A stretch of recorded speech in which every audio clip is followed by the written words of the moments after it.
Good morning everyone, welcome back to my channel. So ಇವತ್ತು ಬಂದು ನಾವು ಊರಿಗೆ ಹೊರಡ್ತಾ ಇದ್ದೀವಿ. ಬೆಳಗ್ಗೆ 4 ಗಂಟೆ ಆಗಿದೆ ಅಲ್ಲೇ. ಸೊ ಬೇಗ ಎದ್ದು ಸ್ನಾನ ಮಾಡಿ ರೆಡಿ ಆಗಿದ್ದೀವಿ. ಭರತ್ ಕೂಡ ಸ್ನಾನ ಮಾಡಿ ರೆಡಿ ಆಗಿಬಿಟ್ಟು ಆಲ್ರೆಡಿ ಕಾರಿಗೆಲ್ಲ ಲಗೇಜ್ನ ಇಡ್ತಾ ಇದ್ದಾರೆ. ಸೊ ಹಾಗಾಗಿ ನಾವು ಕೂಡ ರೆಡಿಯಾಗಿ ಹೊರಡ್ತಾ ಇದ್ದೀವಿ. ಇವತ್ತು ಸ್ಪೆಷಲ್ ಲಾಗ್ ಅಂತ ಏನೂ ಇರೋದಿಲ್ಲ, ನಾರ್ಮಲ್ ಆಗಿ ಇವತ್ತು ಅಮ್ಮನ ಮನೆಗೆ ಹೋಗ್ತದೆ. ಆ್ಯಂಡ್ ದೆನ್ ನನ್ನ ಮಗನ ನಾನು ನೋಡಿ ಒಂದು 15 ಡೇಸ್ ಮೇಲೆ ಆಗಿದೆ, ಚಿಕ್ಕವನ್ನ. ಭರತ್ ನೋಡಿ ತುಂಬ ದಿನ ಆಗಿದೆ. ಅವ್ನು ಹೇಗೆ ರಿಯಾಕ್ಷನ್ ಏನೂ ಇರಲ್ಲ, ನಾರ್ಮಲ್ ಆಗಿರುತ್ತೆ ಬಂದ್ಬಿಟ್ಟು. ಸೊ ನೋಡೋಣ ಏನು ಹೇಗಿರ್ತಾರೆ ನಮ್ಮ ಜೊತೆಗೂ ಸ್ವಲ್ಪ ಅಂತ ಹೇಳಿ.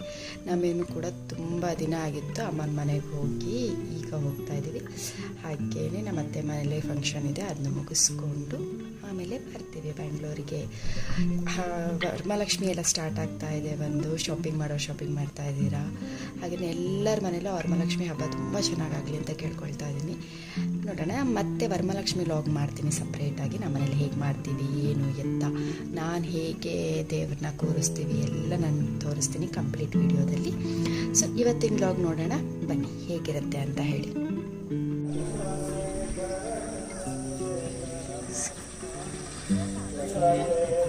ಎಲ್ಲಿಗೆ ಬಂದಿದ್ದೀವಿ ಗೊತ್ತಾ ನಾವು? ಸಿದ್ಧಲಿಂಗೇಶ್ವರ ಸ್ವಾಮಿ ಟೆಂಪಲ್. ಕಲ್ಯಾಣಿ ನೋಡಿ ಎಷ್ಟು ಚೆನ್ನಾಗಿದೆ. ಮಳೆ ಮಾಡಿಸಿದ್ದಾರೆ, ಅದು ಚೆನ್ನಾಗಿ ಮಾಡಾಗಿದೆ ಅನ್ಸುತ್ತೆ, ಹೊಸದಾಗಿರೋದಕ್ಕೆ ಚೆನ್ನಾಗಿದೆ. ನಮಗೆ ಊರಿಗೆ ಹೋಗ್ಬೇಕಾದ್ರೆ ಆನ್ ದ ವೇ ಸಿಗುತ್ತೆ ಅದಕ್ಕೆ ಹಿಂಗೆ ದೇವಸ್ಥಾನ.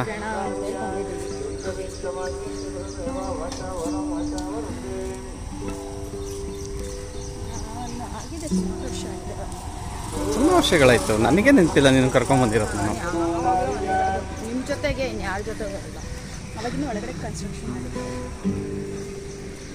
ಗೊತ್ತಿಲ್ಲ, ಇದು ಎಂಟ್ರೆನ್ಸ್. ಹಾಂ,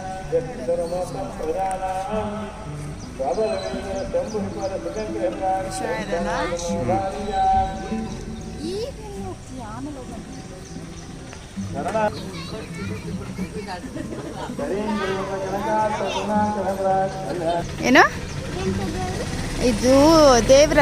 ದೇವ್ರೇ ಸ್ಟ್ಯಾಚ್ಯೂಸ್. ಅವಾಗ ಈ ಥರ ಶಿಲ್ಪಿಯರು ಕೆತ್ತುತ್ತಾ ಇದ್ರಂತೆ, ಅದಿದು.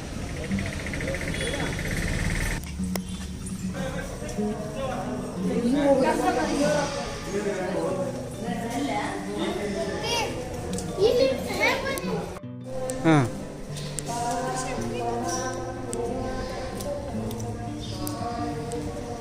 ಅಲ್ಲಿ ಗರ್ಭಗುಡಿ ಇದೆ, ಬಟ್ ಅಲ್ಲಿ ವಿಡಿಯೋ ಮಾಡೋದಕ್ಕೆಲ್ಲ ಆಗೋದಿಲ್ಲ, ಹಾಗಾಗಿ ಮಾಡೋ ಹಾಗಿಲ್ಲ ದೇವಸ್ಥಾನದ ಒಳಗಡೆ. ಚೆನ್ನಾಗಿ ದರ್ಶನ ಚೆನ್ನಾಗಿ.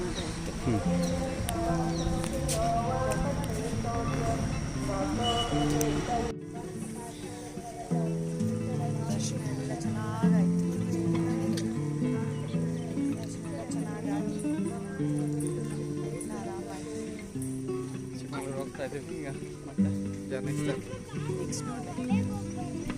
ಎಸ್,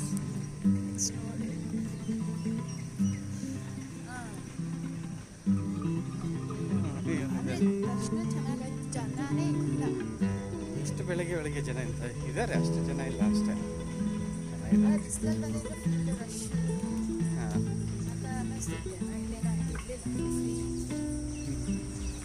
ಈಗ ನನಗೆ ಯಾವುದು ನಾನು ನೋಡಿರಲಿಲ್ಲ,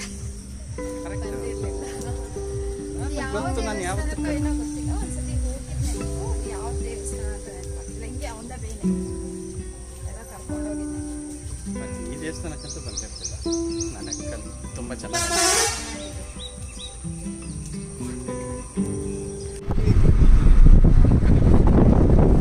ಅದೇ ಯಾವುದಕ್ಕಪ್ಪ ಪಾದಯಾತ್ರೆ?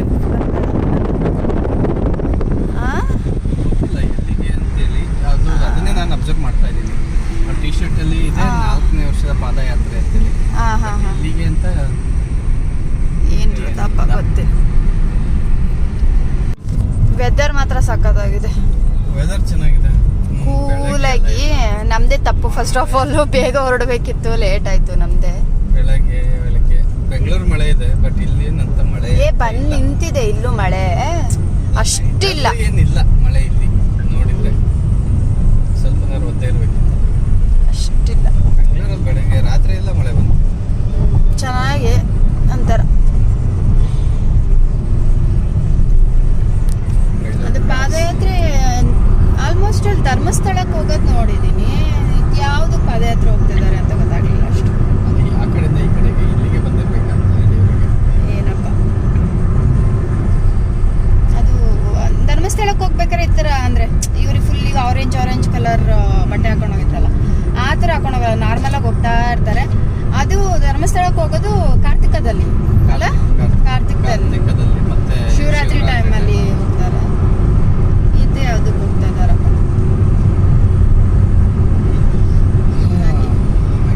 ನಮ್ದು ಟಿಫನ್ ಸ್ಪಾಟ್ ಒಂದು ಮಿಸ್ ಮಾಡ್ಕೊಂಡ್ವಿ.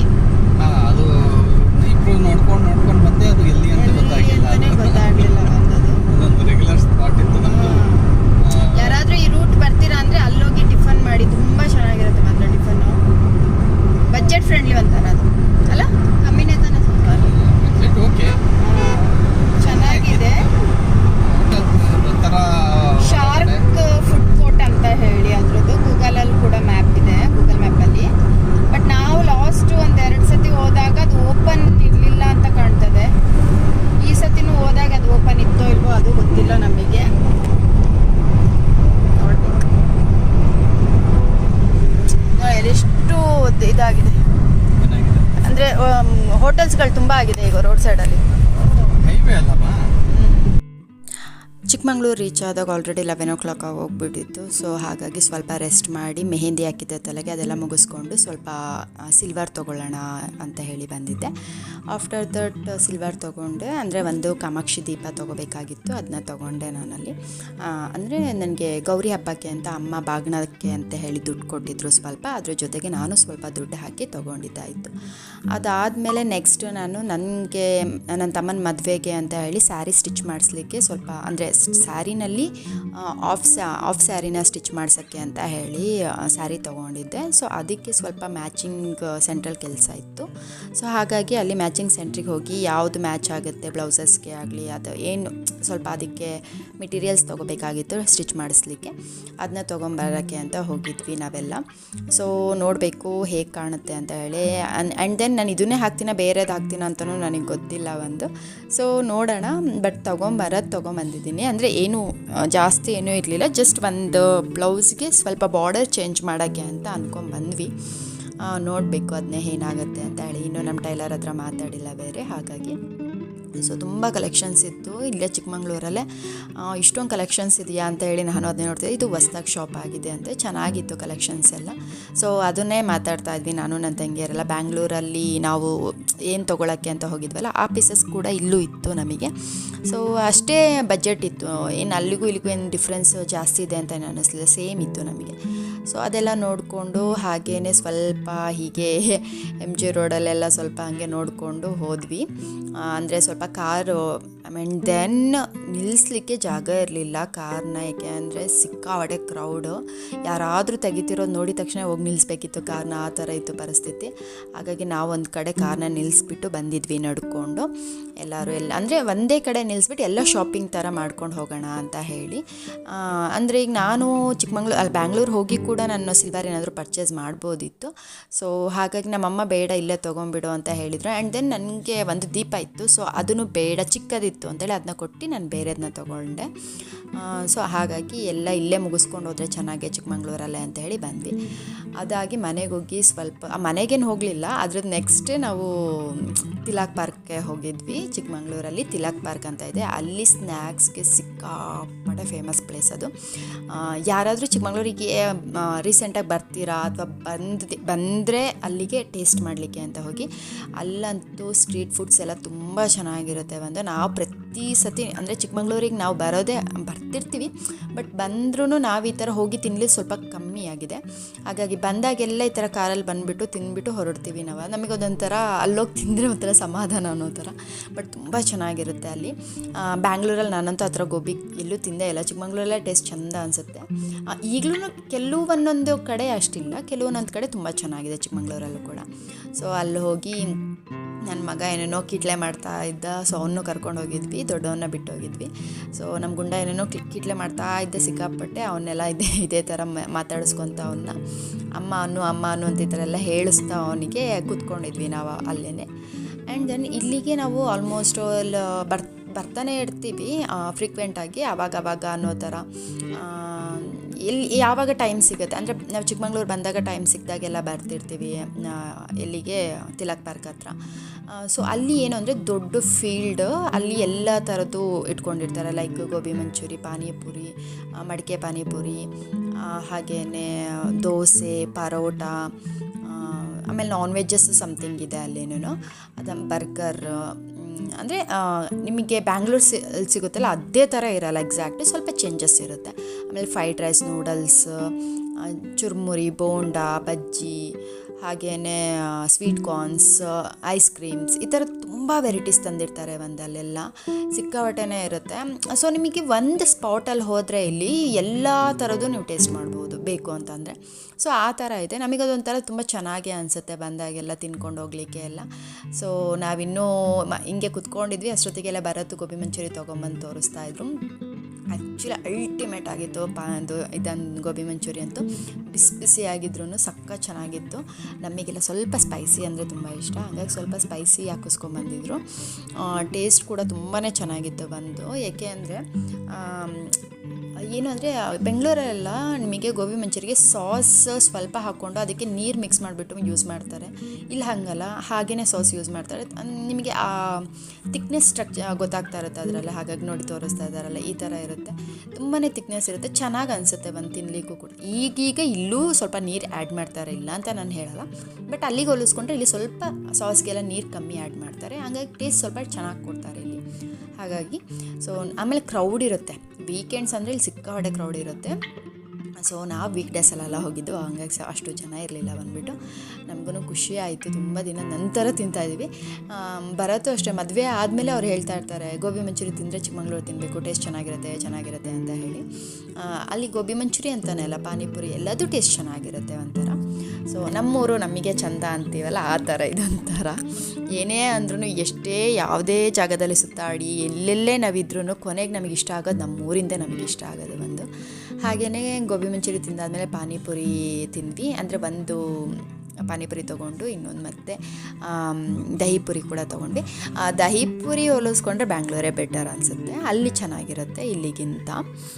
ಓಕೆ ಅದು. ಹಾಗೆಯೇ ಎಲ್ಲದೂ ಸ್ವಲ್ಪ ಟೇಸ್ಟ್ ಮಾಡಿದ್ವಿ, ಅದೇ ಹೇಗಿದೆ ಇದೇ ಹೇಗಿದೆ ಅಂದರೆ ನಾವು ಹೇಗೆ ಅಂದರೆ ಎಲ್ಲರೂ ಒಂದು ತೊಗೊಂಡು ವೇಸ್ಟ್ ಮಾಡೋದಕ್ಕಿಂತ ಅಂದರೆ ಒಂದು ಪ್ಲೇಟ್ ತೊಗೊಳ್ತೀವಿ. ಈಗ 4 ಜನ ಇದ್ದೀವಿ ಅಂದರೆ 2 ಪ್ಲೇಟು, ಇಬ್ಬರಿಗೆ ಒಂದು ಅನ್ನೋ ಥರ. ಸೊ ಶೇರಿಂಗ್ ಥರ ಮಾಡಿಕೊಂಡು ತಿಂತೀವಿ. ಸೊ ಆವಾಗ ಏನಾಗುತ್ತೆ ಅಂದರೆ ಸ್ವಲ್ಪ ತಿಂದಂಗೂ ಇರುತ್ತೆ, ಎಲ್ಲ ಥರದ್ದು ಫುಡ್ ಕೂಡ ನಾವು ಟೇಸ್ಟ್ ಮಾಡ್ದಂಗೆ ಇರುತ್ತೆ. ಸೊ ಎಲ್ಲದೂ ತಿಂದಂಗೂ ಅನಿಸುತ್ತೆ ಬಂದ್ಬಿಟ್ಟು ನಮಗೆ. ಸೊ ನಾವು ಸಾಮಾನ್ಯ ಹಾಗೆ ಬಂದರೆ ಅದೇ ಥರ ಮಾಡೋದು. ಅಮ್ಮ, ಅಪ್ಪ, ಅಜ್ಜಿ, ನಾವು, ನನ್ನ ತಂಗಿಂದಿರು, ಭರತ್ತು, ನನ್ನ ತಮ್ಮ, ಯಾರೇ ನಾವು ಬಂದ್ರೂ ಇದೇ ಥರ ನಾವು ಶೇರಿಂಗ್ ಮಾಡಿಕೊಂಡು ತಿನ್ಕೊಂಡು ಹೋಗೋದು ನಾವು ಬಂದುಬಿಟ್ಟು. ಅದೊಂಥರ ಚೆನ್ನಾಗಿ ಅನಿಸುತ್ತೆ. ಇಲ್ಲಾಂದ್ರೂ ಒಬ್ರಿಗೆ ಒಂದು ಗೋಬಿ ಮಂಚೂರಿ ತಿಂದಿದ ತಕ್ಷಣ ಫುಲ್ ಸುಸ್ತಾಗೋಗ್ಬಿಡ್ತಾರೆ. ಅಯ್ಯೋ ಬೇಡ, ಜಾಸ್ತಿ ಆಗೋಯ್ತು ನನಗೆ, ನೆಕ್ಸ್ಟ್ ಪಾನಿಪುರಿ ತಿನ್ನೋ ಮನಸ್ಸಿರುತ್ತೆ, ಬಟ್ ಬೇಡ ಹೊಟ್ಟೆ ಫುಲ್ ಆಗಿದೆ ಅಂತಾರೆ. ಸೊ ಹಾಗಾಗಿ ಈ ಥರ ಮಾಡಿದ್ರೆ ಅದನ್ನೂ ತಿಂದಂಗೆ ಆಸೆನೂ ಈಡೇರುತ್ತೆ, ಹಾಗೆಯೇ ತಿಂದು ಹೊಟ್ಟೆನೂ ತುಂಬ ತುಂಬುತ್ತೆ ಅನ್ನೋ ಥರ. ಸೊ ಹಾಗಾಗಿ ಎಲ್ಲ ತಿಂದು ಫೈನಲಾಗಿ ಬಂದ್ವಿ. ಏನಕ್ಕೆ ಅಂದರೆ ಸ್ವೀಟ್ ಕಾರ್ನ್ಗೆ. ಎಲ್ಲರೂ ಸ್ವೀಟ್ ಕಾರ್ನ್ನ ತೊಗೊಂಡು ಹಾಗೆ ಮನೆಗೂ ಸ್ವಲ್ಪ ಪಾರ್ಸಲ್ ತೊಗೊಂಡು ಬಂದ್ವಿ. ಅದಾದಮೇಲೆ ಯಾಕೆಂದರೆ ನಮ್ಮಮ್ಮ, ನಮ್ಮ ಚಿಕ್ಕಮ್ಮ ಮತ್ತು ನಮ್ಮ ಅಜ್ಜಿ ಎಲ್ಲ ಬಂದಿರಲಿಲ್ಲ. ಸೊ ಹಾಗಾಗಿ ಮನೆಗೆ ಬರೋ ಅಷ್ಟೊತ್ತಿಗೆ ನಮ್ಮಮ್ಮ ಆಲ್ರೆಡಿ ಪ್ರತಿ ವರ್ಷ ನಾನೇ ಈ ಥರ ಲಕ್ಷ್ಮಿನ ಕೂರಿಸೋದು. ನಮ್ಮಮ್ಮಿ ಆಲ್ರೆಡಿ ಎಲ್ಲ ಆಲ್ಮೋಸ್ಟ್ ರೆಡಿ ಮಾಡ್ತಾ ಇದ್ರು ಬಂದುಬಿಟ್ಟು. ನಾನು ಅದಕ್ಕೆ ಇನ್ನು ಲೇಟಾಗಿ ಹೋಗ್ಬಿಡುತ್ತೆ ಅಂತ ಹೇಳಿ ಬೇಗ ನೆರಿಗೆ ಎಲ್ಲ ಮಾಡಿ ನನಗೆ ಈ ವಿಡಿಯೋದಲ್ಲಿ ಈ ವರ್ಷ ನನಗೆ ಕಂಪ್ಲೀಟಾಗಿ ಹೇಗೆ ಲಕ್ಷ್ಮಿ ಕೂರಿಸ್ತೀನಿ ಅದು ತೋರ್ಸೋಕ್ಕೆ ಆಗಲಿಲ್ಲ ನನಗೆ. ಸೊ ಹಾಗಾಗಿ ನೆಕ್ಸ್ಟ್ ಇಯರಲ್ಲಿ ನಾನು ಕಂಪ್ಲೀಟಾಗಿ ಹೇಗೆ ಕೂರಿಸ್ತೀನಿ ಅಂತ ತೋರಿಸ್ತೀನಿ ನಿಮಗೆ. ಹಾಗೆ ಕಾಲು ಕೈ ಹೇಗೆ ಫಿಟ್ ಮಾಡ್ತೀನಿ ಅಂತ ತೋರಿಸ್ತೀನಿ ನಾನು ಬಂದು. ಸೊ ನಾನು ಕಂಪ್ಲೀಟ್ ಅಂದರೆ ನಾನು ಅದು ಹೊಸ ಸೀರೆ ಏನು ಬಾರ್ಡ್ರ್ ಸೀರೆ ತೊಗೊಂಡಿದ್ವಲ್ಲ ಅದೇ ಸೀರೆನಲ್ಲಿ ನಾನು ಉಡಿಸಿದ್ದು ಒಂದು. ನಾನು ಆಮೇಲೆ ಇನ್ನೊಂದೇನು ಅಂತ ಅಂದರೆ, ನಾವು ತಾಮ್ರದ ಬಿಂದಿಗೆನೇ ಇಟ್ಟು ನಾವು ಪೂಜೆಗೆ ಇಟ್ಟಿರೋದು. ಆ ತಾಮ್ರದ ಬಿಂದಿಗೆ ಒಳಗಡೆಗೆ ಕೆಲವೊಂದೊಂದು ಪದಾರ್ಥಗಳನ್ನ ಹಾಕ್ತೀವಿ ಒಂದು. ನಾನು ಅದನ್ನು ವರಮಹಾಲಕ್ಷ್ಮಿ ಹಬ್ಬದ ದಿನ ಅಮ್ಮನ ಬಾಯಲ್ಲೇ ಹೇಳಿಸ್ತೀನಿ ಯಾವ್ದ್ಯಾವುದು ಅಂತ ಹೇಳಿ. ಹಾಗೆಯೇ ಅದು ಮುಖವಾಡ ಕೂಡ ಎಲ್ಲ ರೆಡಿ ಮಾಡಿರೋದೇ ಒಂದಿದೆ ನಮ್ಮನೇಲಿ, ಅದನ್ನೇ ಹಾಕಿದ್ವಿ ನಾವು ಬಂದು. ಅಂದರೆ ನಾವಿಲ್ಲಿ 2 ಥರ ಲಕ್ಷ್ಮಿ ಕೂರಿಸ್ತೀವಿ. ಒಂದು ವೈಭವ ಅಂದರೆ ಅಲಂಕಾರ ಲಕ್ಷ್ಮಿ ಅನ್ನೋ ಥರಕ್ಕೆ, ಅದು ನಾವು ಅಂತ ಇರೋದು, ಯಾಕೆಂದರೆ ಅಲಂಕಾರ ಚೆನ್ನಾಗಿ ಮಾಡಿರ್ತೀವಿ ಆ ಲಕ್ಷ್ಮಿಗೆ, ಹಾಗಾಗಿ. ಇನ್ನೊಂದು ನಾರ್ಮಲಿ ವರಲಕ್ಷ್ಮಿ ಅಂತ ಹೇಳಿಬಿಟ್ಟು ಈ ಥರ. ಸೊ ಪ್ರತಿ ವರ್ಷ ಆಲ್ಮೋಸ್ಟ್ ಆಲ್ ನಾನೇ ಬಂದು ಇಲ್ಲಿ ಮಾಡೋದು ಅಮ್ಮನ ಮನೆಯಲ್ಲಿ. ನೆಕ್ಸ್ಟ್ ಇನ್ನು ಮುಂದಿನ ವರ್ಷಕ್ಕೆ ನಮ್ಮ ಮನೆಗೆ ಇನ್ನೊಬ್ರು ಆ್ಯಡ್ ಆನ್ ಆಗ್ತಾ ಇದ್ದಾರೆ. ಸೊ ಇನ್ನು ನೆಕ್ಸ್ಟ್ ಅವ್ರದ್ದು ಒಂದು ಸಪೋರ್ಟಿಂಗ್ ಇರುತ್ತೆ. ನಾನು ಕೇಳ್ಕೊಳ್ಳೋದು ಇನ್ನು ನೆಕ್ಸ್ಟ್ ಅವಳು ಮಾಡ್ತಾ ಇರ್ತಾಳೆ ಬಂದುಬಿಟ್ಟು ಅಂತ ಹೇಳಿ. ಹಾಗಾಗಿ ನಾನು ನನ್ನ ತಂಗಿ ಎಲ್ಲರದ್ದು ಸಪೋರ್ಟಿಂಗ್ ಇರುತ್ತೆ. ಎಲ್ಲರೂ ಬರ್ತಾರೆ, ಯಾರೂ ಹಂಗೇನಿಲ್ಲ ಅಂದರೆ ಮಾಡಬೇಕಾದ್ರೆ ಇದು ಅವಳೇ ಮಾಡಲಿ ಅನ್ನೋ ಥರ ಏನಿಲ್ಲ, ಎಲ್ಲರೂ ಬಂದು ಮಾಡ್ತಾರೆ, ಎಲ್ಲರೂ ಸಪೋರ್ಟಿಂಗ್ ಆಗಿರುತ್ತೆ ನಮಗೆ. ಸೊ ಹಾಗಾಗಿ ಎಲ್ಲ ರೆಡಿ ಆಯಿತು. ಸೊ ಈಗ ಲಕ್ಷ್ಮೀನ ಫೈನಲ್ ಆಗಿ ಈ ಥರ. ಆ್ಯಂಡ್ ದೆನ್ ನಾನು ಫ್ಲವರ್ಸ್ ಏನೂ ಹಾಕಿಲ್ಲ, ಅದು ಆರ್ಟಿಫಿಷಿಯಲ್ ಫ್ಲವರು. ಸೊ ಹಾಗಾಗಿ ಸುಮ್ಮನೆ ಹಾಗೆ ಇಟ್ಟಿದ್ದೀವಿ. ನಾವಿಷ್ಟು ಅಲಂಕಾರ ಅಂದರೆ ಜಸ್ಟ್ ಹೂವು ಮತ್ತು ಹೂವೊಂದು ಇಟ್ಟಿರಲ್ಲ ಅಷ್ಟೇ, ಅರಶಿನ ಕುಂಕುಮ ಹೂವು ಈ ಥರದ್ದೇನು ಇಟ್ಟಿರಲ್ಲ. ಆಮೇಲೆ ದೇವರಿಗೆ ಅದು ಬೆಳ್ಳಿದು ಮುಖವಾಡಗೆ ಮಾತ್ರ ಅರಶಿನ ಕುಂಕುಮ ಇಟ್ಟಿರ್ತೀನಿ. ಏನಕ್ಕೆ ಅಂತಂದರೆ ಅದು ಖಾಲಿ ಹಣೆ ಬಿಡಬಾರ್ದು ಅನ್ನೋ ಕಾರಣಕ್ಕೆ ಇಟ್ಟಿರ್ತೀನಿ ಅಷ್ಟೇ ನಾನು, ಅದು ಬಿಟ್ಟರೇನಿಲ್ಲ.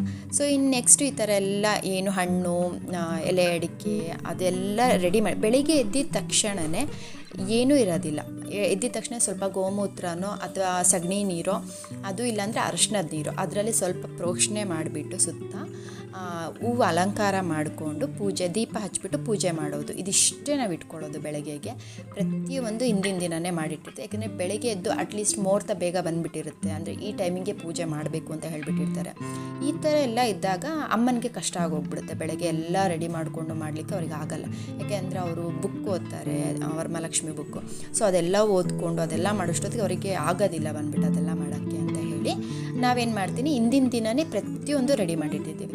ಆಮೇಲೆ ಇನ್ನೊಂದೇನೆಂದರೆ, ನಾವು ದೇವರಿಗೆ ಯಾವತ್ತು ಅಲಂಕಾರ ಮಾಡಿರ್ತೀವಿ ಅಂದರೆ ಲೈಕ್ ರೆಡಿ ಮಾಡೋಕ್ಕೆ ಸ್ಟಾರ್ಟ್ ಮಾಡ್ತೀವಲ್ಲ, ಅವತ್ತೇ ಮಡ್ಲಕ್ಕಿ ಇಟ್ಬಿಡಬೇಕು ಅಂತ ಹೇಳ್ತಾರೆ.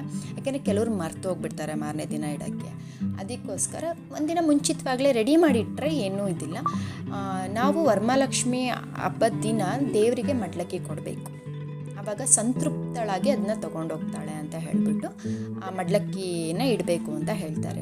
ಅದನ್ನು ಕೂಡ ಏನೇನು ಮಡ್ಲಕ್ಕಿಗೆ ಇಡಬೇಕು ಅಂತಲೂ ಕೂಡ ಅಮ್ಮ ಹೇಳ್ತಾರೆ ನಂದು ನೆಕ್ಸ್ಟ್ ಲಾಗ್, ವರಮಹಾಲಕ್ಷ್ಮಿ ಲಾಗಲ್ಲಿ. ಸೊ ನೋಡಿ, ಕಂಪ್ಲೀಟಾಗಿ ಈ ಥರ ಔಟ್ಫಿಟ್ ಬಂದಿದೆ ನಮ್ಮದು. ನಮಗಂತೂ ತುಂಬಾ ಖುಷಿ ಆಯಿತು ಬಿಕಾಸ್ ನಾವು ಚಿಕ್ಕವರಿದ್ದಾಗಿಂದ ಹೇಗಿತ್ತು, ಇವಾಗ ಹೇಗೆ ಮಾಡ್ತಾಯಿದ್ದೀವಿ ಅದು ನಮಗೆ ಗೊತ್ತಿದೆ. ಸೊ ಹಾಗಾಗಿ ಕಂಪ್ಲೀಟಾಗಿ ಆ್ಯಂಡ್ ದೆನ್ ನಮಗೆ ಮನಸ್ಸಿಗೆ ಖುಷಿ ಆಗಬೇಕು. ನೀವು ಒಂದು ಎಂಥ ತೆಂಗಿನಕಾಯಿ ಚೊಂಬು ಇಟ್ಟು ನೀವು ಪೂಜೆ ಮಾಡಿ, ಬಟ್ ನಿಮ್ಮ ಭಕ್ತಿ, ನಿಮ್ಮ ಖುಷಿ ನಿಮ್ಮಲ್ಲಿ ಇರಬೇಕು ಅಷ್ಟೇ. ನೀವು ತುಂಬ ಅಲಂಕಾರ ಮಾಡಿನೇ ಮಾಡಬೇಕು, ಒಡವೆಗಳನ್ನ ಹಾಕಿನೇ ಮಾಡಬೇಕು, ಅಥವಾ ನಾನು ಈ ವರ್ಷ ಇದನ್ನು ಸಾಲ ಮಾಡಿ ತೊಗೊಂಡೇ ಮಾಡಬೇಕು ಅನ್ನೋದೆಲ್ಲ ಏನಿಲ್ಲ. ದೇವರು ನಿಮಗೆ ಕೊಡೋಷ್ಟು ಕೊಟ್ಟೇ ಕೊಡ್ತಾರೆ. ಈ ಲಾಗ್ನ ಇಲ್ಲಿಗೆ ನಾನು ಎಂಡ್ ಮಾಡ್ತಾಯಿದ್ದೀನಿ. ನಾಳೆ ಸಿಗ್ತೀನಿ ನಿಮಗೆ. ಬಾಯ್.